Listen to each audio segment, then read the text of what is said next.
जब कोई क्राइम करता है तो वो एक छोटी से छोटी चीज को पहले प्लान करता है। प्लान करने के बाद वो धीरे धीरे करके अपने प्लान को अंजाम देता है। लेकिन कुछ क्राइम्स ऐसे होते हैं जो कि बिना सोचे समझे किए जाते हैं और उस टाइम पर उस शख्स को कोई सुध बुध नहीं होती कि वो उस टाइम पर कर क्या रहा है और उसके हाथों ऐसे ही एक मर्डर हो जाता है। इन दोनों क्राइम में फर्क क्या है? एक तो पहले वो शख्स क्राइम करने से पहले वो सब प्लान करता है, यानी कि प्री प्लान मर्डर, और एक वो क्राइम जो गुस्से में कर दिया जाए या फिर नफरत के चलते कर दिया जाए। इन दोनों में कुछ खास अंतर नहीं है। अंतर बस इतना है कि आप जानबूझकर किसी को मार रहे हैं और दूसरा क्राइम गुस्से के चलते हुए वो आपसे अचानक हो गया। लेकिन क्राइम कोई भी हो, जब पुलिस वाले उस क्राइम के अंदर घुसते हैं, उसकी इन्वेस्टिगेशन करते हैं, तो मुजरिम सामने निकलकर आ ही जाता है और उसे सजा दी जाती है। लेकिन जो आज की स्टोरी है, आज की स्टोरी सच में इसमें बहुत ट्विस्ट आने वाले हैं। एक शख्स का पूरा परिवार उजड़ जाता है। पुलिस वालों को पता चलता है कि ऐसे ऐसे इस शख्स की दुनिया उजड़ चुकी है, इनके साथ ऐसे ऐसे क्राइम हुआ है, इसकी इन्वेस्टिगेशन करनी है। वो हर एक चीज पुलिस वालों को बताता है कि उसके साथ क्या कुछ हुआ और उसे जो जो भी बताना चाहिए था वो सब कुछ बताता है। लेकिन फिर इसके बाद एक ऐसा ट्विस्ट निकल कर आया जिसे आप लोग भी सुनेंगे तो हैरान रह जाएंगे। आखिरकार क्या थी पूरी ये स्टोरी? चलिए जानते हैं आज की इस पूरी स्टोरी के बारे में। लेकिन उससे पहले अगर आपने अभी तक नाइट फाइल्स पॉडकास्ट चैनल को सब्सक्राइब नहीं किया है तो चैनल को सब्सक्राइब कर दीजिए, साथ में नोटिफिकेशन बेल आइकन को भी जरूर प्रेस कर दीजिएगा। और यार अपना सपोर्ट दिखाओ, मुझे आपकी बहुत जरूरत है। अभी आप चैनल पर जाकर देख ही रहे होंगे कि व्यूज कितने कुछ आ रहे हैं, पहले के मुकाबले बहुत कम हो चुके हैं। तो आप अपना सपोर्ट जरूर दें और अगर कोई गलती वगैरह है तो आप मुझे कमेंट सेक्शन में बताइए ताकि मैं उसे सुधार सकूं। मैं कोशिश पूरी करूंगा।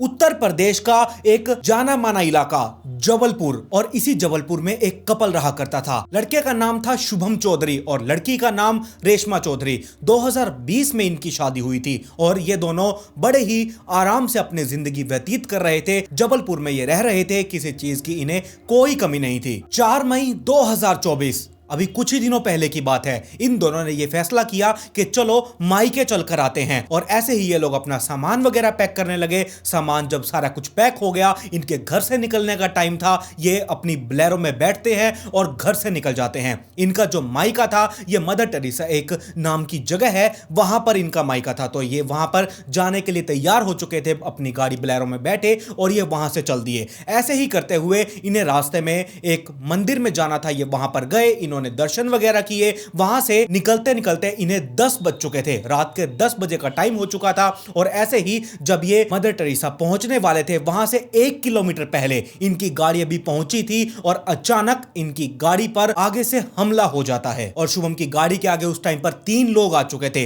वो ताबड़तोड़ पत्थरों से वार कर रहे थे। शुभम उस टाइम पर कुछ कर नहीं पाया, उसने अपनी गाड़ी की ब्रेक मारी और वो गाड़ी से बाहर आया। जैसे ही वो गाड़ी से बाहर निकला, उन तीनों ने उस पर पत्थर जोर जोर से मारना शुरू कर दिया और ऐसे ही एक पत्थर शुभम के सर पर लगा। उसके सर से खून बहने लगा था और वो बेहोशी की हालत में जा चुका था।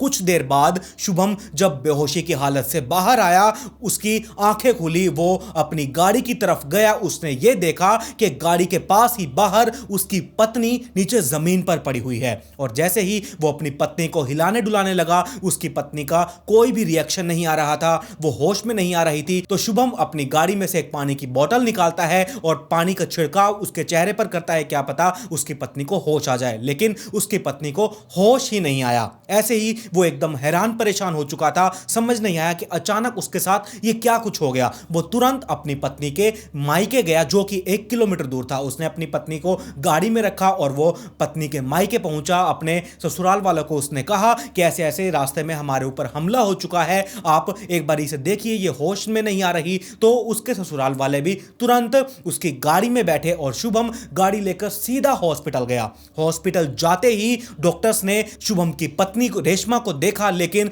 डॉक्टर्स यहां जवाब दे चुके थे। उन्होंने कहा कि रेशमा अब इस दुनिया में नहीं है, रेशमा मर चुकी है। लेकिन अब यह सवाल था कि आखिरकार यह सब हुआ क्यों? जो ससुराल वाले थे, जो रेशमा का पति था, जो उसके मायके वाले थे, वो सभी परेशान थे कि रास्ते में ऐसे कैसे लूटपाट के चक्कर में हमारी बेटी की जान जा चुकी है और कुछ भी समझ में नहीं आ रहा। और पुलिस वालों को जैसे ही यह बताया गया कि ऐसे ऐसे यहां पर एक वारदात हो चुकी है, पुलिस वाले तुरंत हॉस्पिटल पहुंचे और शुभम ने वो सारी कहानी पुलिस वालों को बताई कि ऐसे ऐसे मैं अपने घर से निकला था, अपनी पत्नी के मायके जा रहे थे और मायके जाते हुए हम दर्शन के लिए रुके, वहां से हम लेट हो चुके थे, 10 बज चुके थे और यहां मैं अपने ससुराल में पहुंचने ही वाला था, करीबन 1 किलोमीटर दूर था। इतने में मेरी गाड़ी से आगे से हमला हुआ, मेरे सामने से 3 लोग आए और ऐसे ऐसे उन्होंने पत्थर मारा, मैं बेहोश हो गया और मेरी पत्नी भी बेहोशी की हालत में थी। जब मैं उसे हॉस्पिटल लेकर आया तो डॉक्टर्स ने यहां पर उसे मृत घोषित कर दिया है।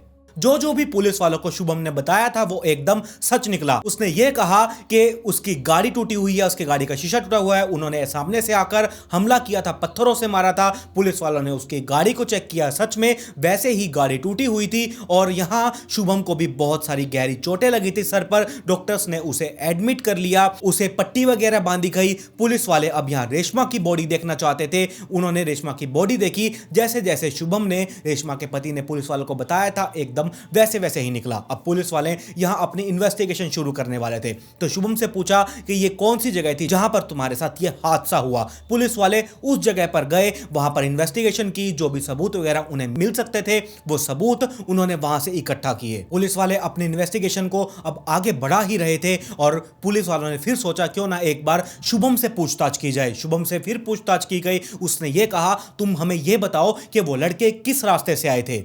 उसने बताया कि वो इस रास्ते से आए थे। वो लड़के किस रास्ते से भागे थे, शुभम ने यह भी बताया कि वो किस रास्ते से भागे थे। और साथ में पुलिस वालों ने यह भी पूछा उन तीनों चारों ने कौन कौन से कलर के कपड़े क्या क्या डाल रखा था। शुभम ने वो सब भी बताया। अब पुलिस वाले जो वहां पर यह हादसा हुआ था जिस जगह पर, वहां जितने भी आसपास घर थे उन सभी घरों में जा जाकर पूछताछ की गई, लेकिन पुलिस वालों को कुछ भी पता नहीं चला। उन्होंने कहा कि ऐसे ऐसे ये 3-4 लड़के थे, इन्होंने ये कपड़े डाल रखे थे, आप लोगों ने कुछ तो देखा होगा, किसी को भागते हुए देखा होगा रात के टाइम पर, लेकिन किसी ने भी हाँ नहीं भरी। अब पुलिस वालों को यह लगा रात के 10-10:30 बजे का आसपास का टाइम था, तो घर वाले तो जल्दी ही अपना घर अंदर से लॉक वगैरह करके आराम से अंदर सोने के लिए चले जाते हैं। लेकिन जो पास में दुकानें हैं वो दुकानें खुली होंगी, जो मेडिकल वगैरह की शॉप होती है और भी कई शॉप्स ऐसे ही वहां पर खुली रहती हैं, तो उनसे क्यों ना पूछताछ की जाए। पुलिस वाले अब उन दुकानों में गए, वहां से पूछताछ की गई, लेकिन पुलिस वालों को फिर भी वहां से कोई भी जवाब ढंग का नहीं मिल पाया जिससे कि इस इन्वेस्टिगेशन में उन्हें आसानी हो सके, ये लोग उन तक पहुंच सके। ऐसा कोई भी क्लू उन्हें हाथ में नहीं लगा। अब पुलिस वाले यहां सैकड़ों घरों में, सैकड़ों दुकानों में जा जाकर पूछकर आ चुके थे, लेकिन उन्हें कुछ भी नहीं मिला।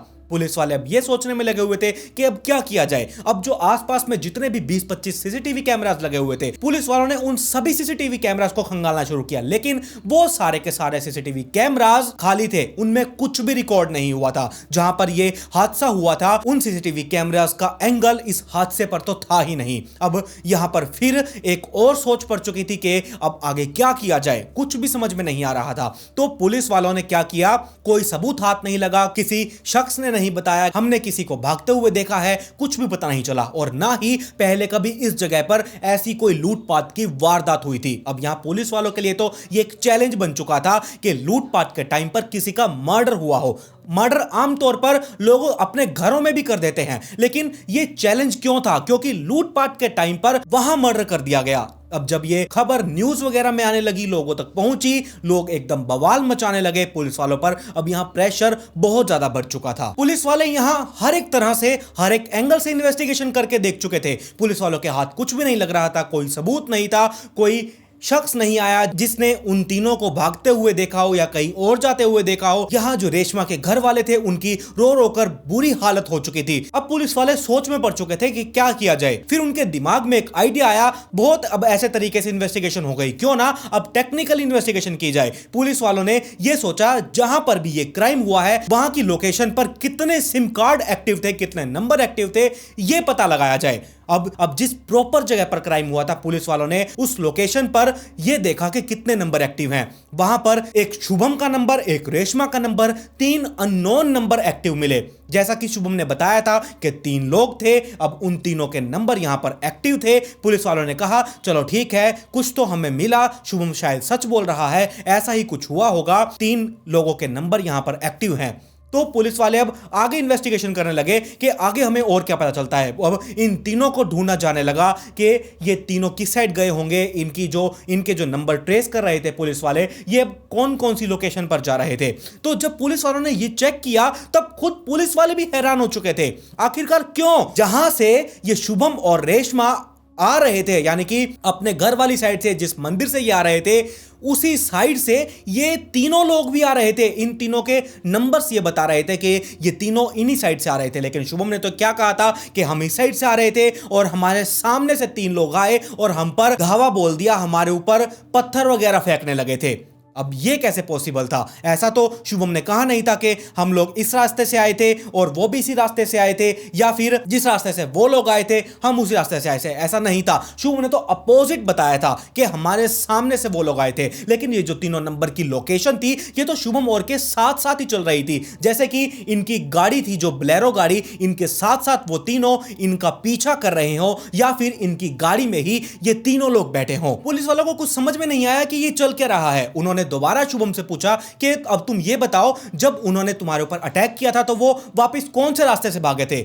उसने बताया कि वो इस रास्ते से भागे थे। लेकिन ये जब पुलिस वालों ने उनकी लोकेशन के थ्रू चेक किया तब ये भी अपोजिट जगह निकली, वो कहीं और भाग चुके थे। अब ऐसे ही पुलिस वाले दोबारा शुभम से पूछताछ करते हैं, तुम हमें सही सही बताओ कि आखिरकार वहां हुआ क्या था। तो शुभम ने बताया, मैं ऐसे ही जा रहा था, मेरे सामने से वो तीनों लोग आए, उन्होंने पहले मुझे लूटा, उसके बाद मेरी पत्नी को लूटा। जब वो जा रहे थे तब उन्होंने मेरे ऊपर पत्थरों से वार किया और मैंने उन्हें जाते हुए देख लिया था और मैं फिर बेहोश हो चुका था। पहले उसने कुछ और स्टेटमेंट कही थी, दूसरी बार इसने कुछ और स्टेटमेंट कही, अब यहां तीसरी स्टेटमेंट जो थी ये भी बदल चुकी थी, यानी कि तीनों बार इसने अलग अलग स्टेटमेंट कही थी। पुलिस वालों का शक अब सीधा सीधा शुभम के ऊपर जा चुका था कि या तो ये सारे सबूत ही गलत हैं, या फिर ये शुभम की गलत है। अब सबूत गलत कैसे हो सकते हैं? पुलिस वालों ने वहां पर जितने भी घर थे, जितने भी दुकानें थी, सबसे पूछताछ की गई थी, लेकिन किसी ने भी हाँ नहीं भरी कि हमने इन्हें जाते हुए देखा था। और दूसरी तरफ लोकेशन टेक्निकल टीम भी ये कह रही है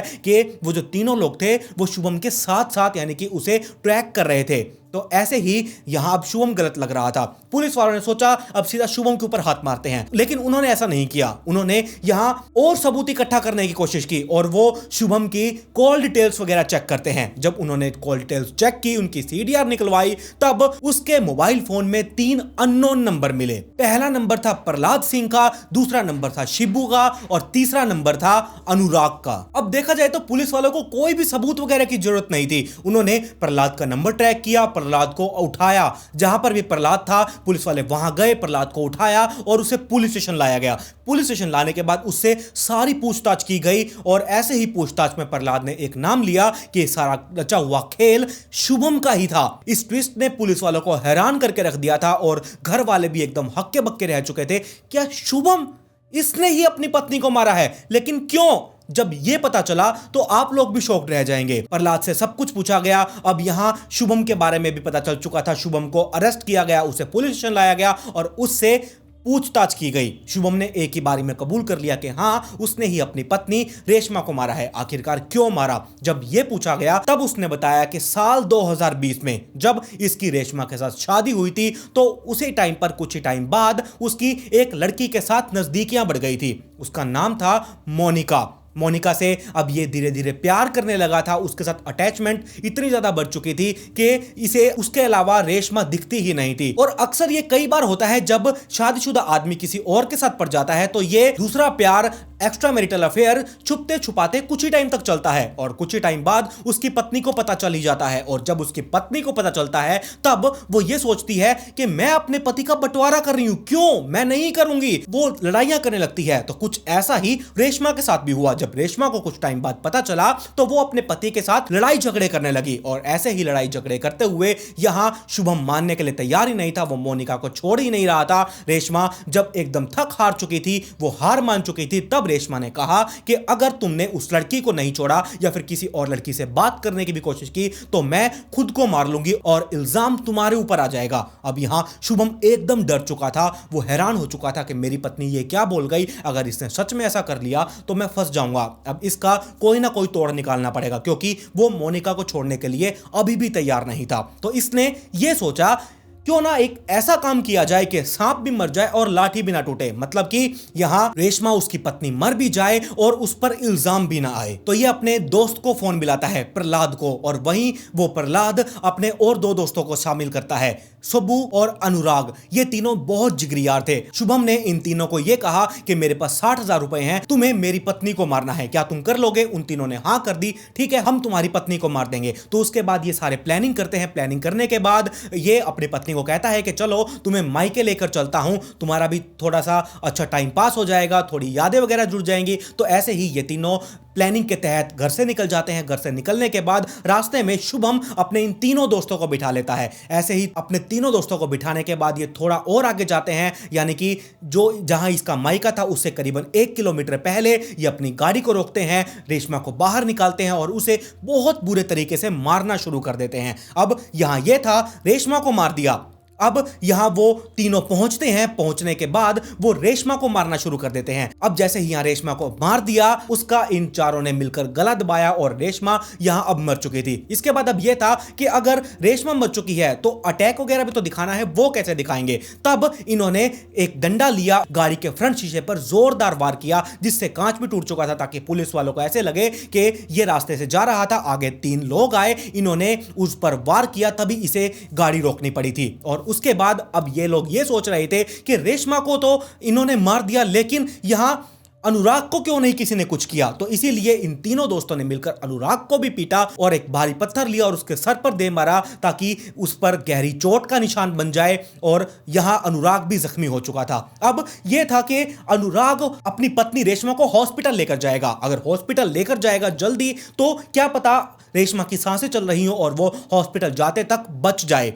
तो यहां पर क्या होगा? तो अनुराग पागलों की तरह ऐसे ही रात को गलियों में, सड़कों पर लगातार गाड़ी को घुमाता रहा जब तक रेशमा की जान ना निकल जाए। और उसके बाद 12 बजे तक जब ये घूमता रहा, तब जब इसे लगा कि हाँ रेशमा मर चुकी है, तब ये अपने ससुराल यानी कि रेशमा के मायके गया। उसने बताया कि ऐसे ऐसे ये सब कुछ हो चुका है। तो ये सारे डॉक्टर के पास गए। हॉस्पिटल जाते ही डॉक्टर ने जवाब दे दिया कि रेशमा ऐसे ऐसे मर चुकी है, जैसे मैंने आपको पहले बताया। फिर यहां पुलिस इंक्लूड हुई इस केस में। पुलिस वालों को इसने बताया कि ऐसे जा रहा था, रात सामने से 3 लोग आए लूटपाट के चक्कर में और मेरी पत्नी को मार दिया, मैं भी जख्मी हो चुका था। तो यह सारी कहानी थी, कैसे एक पति दूसरी लड़की के चक्कर में अपनी पत्नी को मारने के लिए उतारू हो चुका था और वो 3 लोग सिर्फ 60,000 रुपए के चक्कर में एक कत्ल कर देते हैं। तो देख सकते हैं आप एक इंसान की कीमत क्या रह चुकी है। यही कहना चाहूंगा कि आप लोग भी संभल कर रहें और हमेशा सतर्क रहें। अगर कोई दिक्कत परेशानी होती है तो कुछ ना कुछ ऐसा करें ताकि सामने वाला आपके ऊपर कुछ कर ही ना पाए। तो ये थी पूरी कहानी जो मैं आप लोगों को बता चुका हूं।